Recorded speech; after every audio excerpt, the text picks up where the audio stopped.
പഴശ്ശി സമരങ്ങൾ. ബ്രിട്ടീഷുകാർക്കെതിരെ മലബാറിൽ 18ഉം 19ഉം നൂറ്റാണ്ടുകളിലായി സമരം നയിച്ച നേതാവാണ് പഴശ്ശിരാജ. ബ്രിട്ടീഷുകാരുടെ തെറ്റായ നികുതി നയങ്ങൾക്കെതിരെ 1793 മുതൽ 1797 വരെയാണ് ഒന്നാം പഴശ്ശി സമരം നടന്നത്. പഴശ്ശി തലസ്ഥാനമായി കോട്ടയം ഭരിച്ചിരുന്ന രാജവംശത്തിലെ പടിഞ്ഞാറൻ ശാഖയിലെ അംഗമായിരുന്നു പഴശ്ശിരാജ. മൈസൂരിൽ നിന്നും ആക്രമണമുണ്ടായപ്പോൾ നാട്ടുകാരെ ഉപേക്ഷിച്ച് ആത്മരക്ഷാർത്ഥം തിരുവിതാംകൂറിലേക്ക് പലായനം ചെയ്യാത്ത ചുരുക്കം ചില നാടുവാഴികളിൽ ഒരാളായിരുന്നു അദ്ദേഹം. ഒന്നാം പഴശ്ശി സമരത്തിൻ്റെ പ്രധാന കേന്ദ്രമായിരുന്നു കണ്ണൂർ ജില്ലയിലെ പുരളിമല.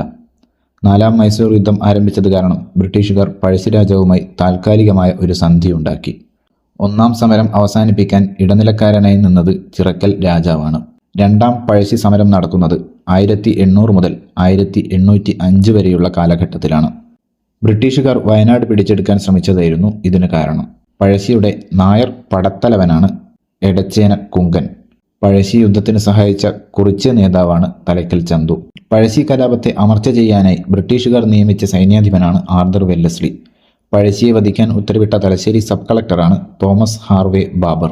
1805 നവംബർ 30 പഴശ്ശിരാജ വെടിയേറ്റു മരിച്ചുവെന്നും അതല്ല സ്വയം ജീവത്യാഗം ചെയ്തതാണെന്നും പറയപ്പെടുന്നു.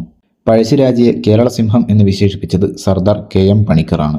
പഴശ്ശിരാജയുടെ ഭൗതിക ശരീരം അടക്കം ചെയ്തതും പഴശ്ശി സ്മാരകം സ്ഥിതി ചെയ്യുന്നതും മാനന്തവാടിയിലാണ്. എന്നാൽ പഴശ്ശി മ്യൂസിയം സ്ഥിതി ചെയ്യുന്നത് കോഴിക്കോട് ജില്ലയിലും പഴശ്ശി ഡാം സ്ഥിതി ചെയ്യുന്നത് കണ്ണൂർ ജില്ലയിലുമാണ്.